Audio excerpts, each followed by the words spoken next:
All right, everybody. Welcome to part two of your Thanksgiving break videos.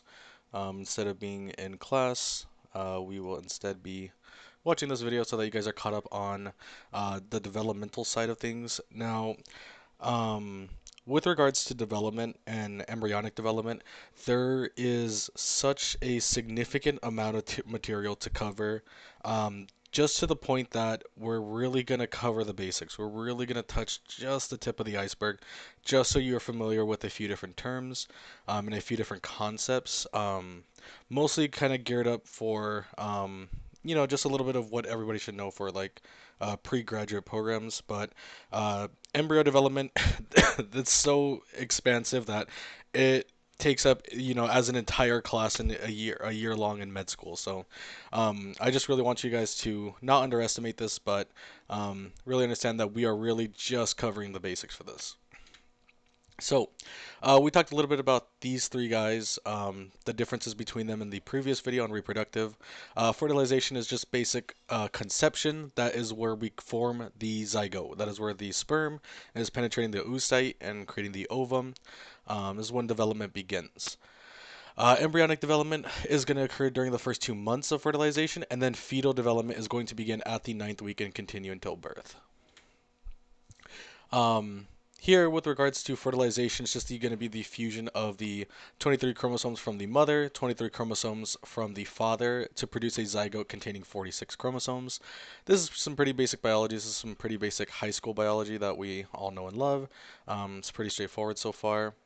Um, Here's just a nice microscopic image of sperm kind of surrounding that oocyte, that huge kind of cell that will eventually become a human potentially. We'll go ahead and kind of skip this slide. There's not really too much to I want you guys to focus on here. Here we go. So gestation. So gestation is referred to as the time spent in prenatal development. So the time from conception to birth.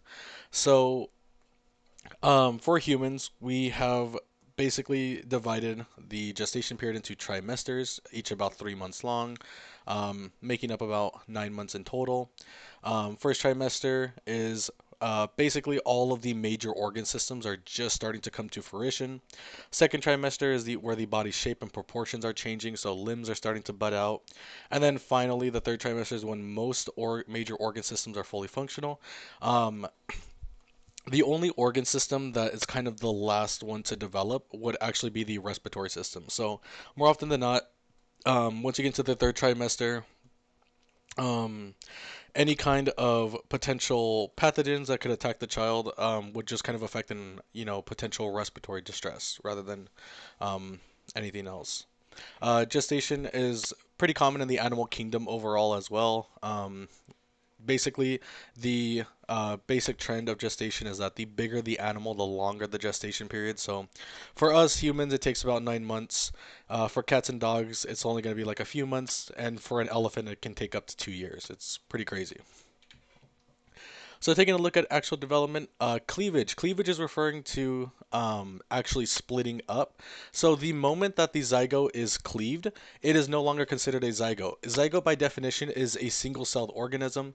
Once we have cleavage, we are moving on to the Morolla stage. So the basic kind of stages that we're kind of dealing with here is the Morolla to the blastula or blastocyst, moving on to gastrulation and then neurulation.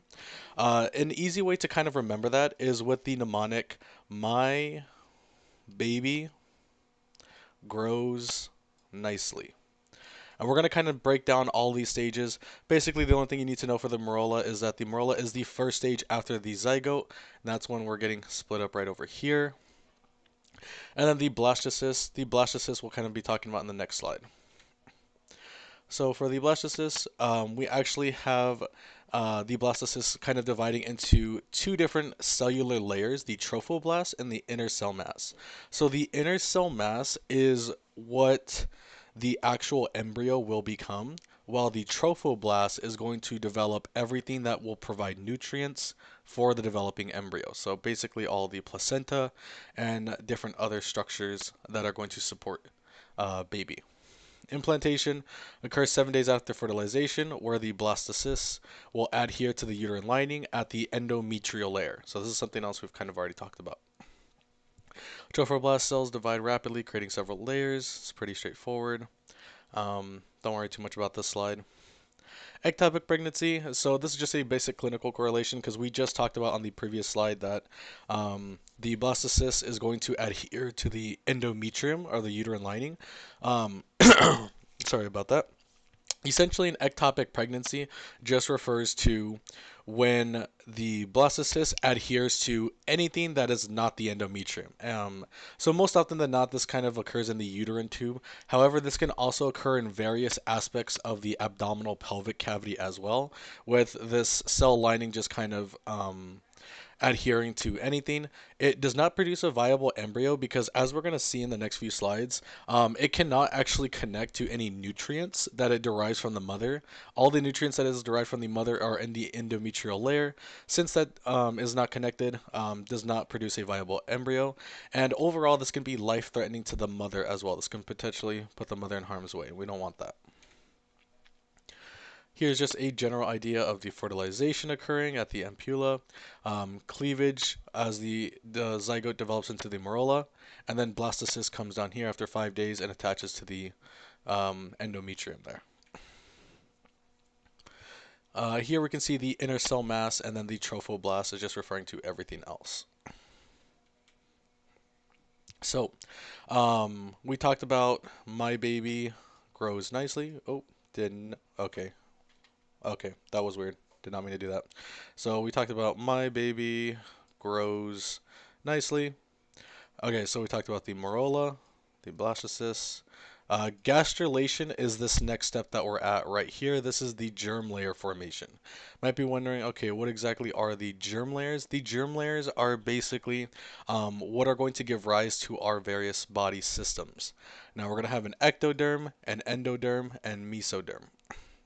So, easiest way to think about this, endo, just like the endocardium and the endometrium, endo is referring to within. So endoderm is going to be the most internal aspect of the body. The mesoderm, you can think of meso as starting with M, so that's going to refer to middle.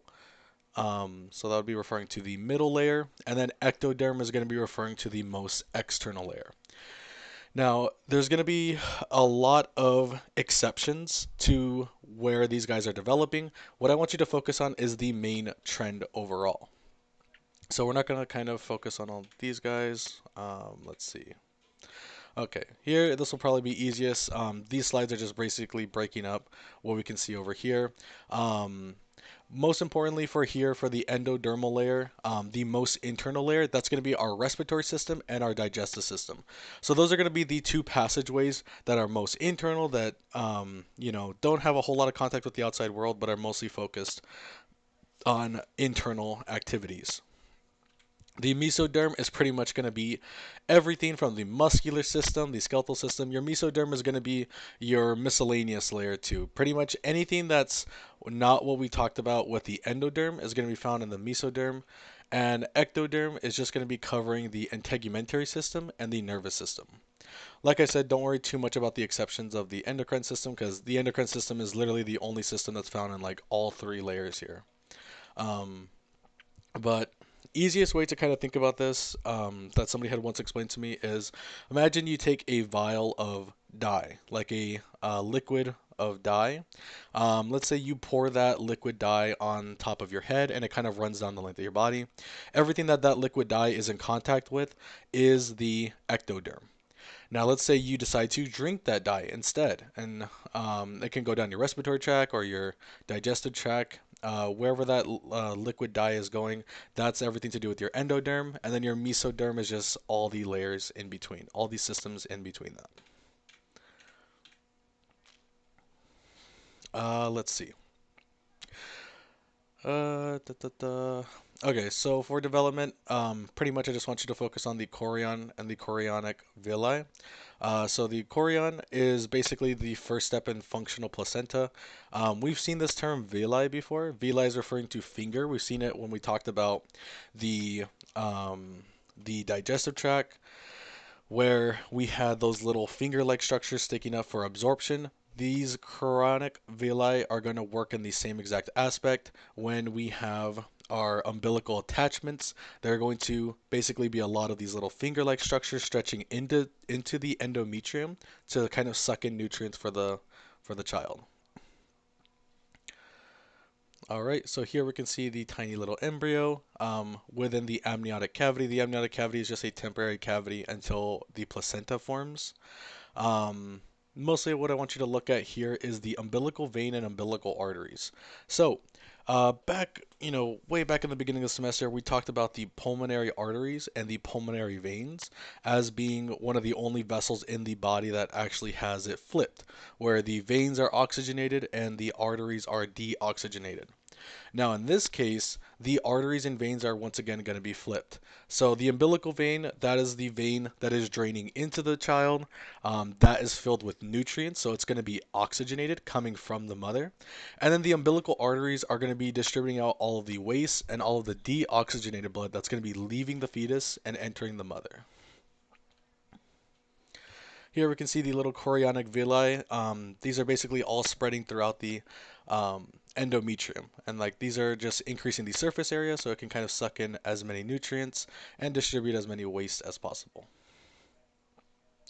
The umbilical cord connects the fetus and placenta. This is just inside the umbilical cord. That's where we're going to find the umbilical artery as well as the umbilical vein. With regards to these structures, we're going to kind of skip all of these slides. Um, Here, I'll kind of come back. So for these slides right here in particular, as long as you guys are using this PowerPoint and you can identify everything pretty straightforward, you guys will be fine for the quiz and exam. Honestly, this is probably part of the easiest identification in this class. Don't worry too much about everything else. However, I do want you guys to know about these various stages right here. The stages of labor is the dilation stage, expulsion stage, and placental stage. These are pretty much exactly what it describes. Dilation is where the cervix is going to begin to dilate. Remember, the cervix is the end portion of the vaginal canal that connects the uterus to the outside world. So the cervix is going to be dilating and allowing for the head to start to slip out. This is also where the stage where the water breaks. The expulsion stage is actually going to be where the fetus completely emerges from the body. And then finally, the placental stage is pretty much when we're pulling out the rest of the umbilical cord. And the afterbirth or the ejection of the placenta is also occurring. So this video was significantly shorter than the previous one. Like I said, I didn't want to get into too much detail because I feel like you guys already have a lot to study on your plates. So I hope this video kind of covered everything you guys need to know.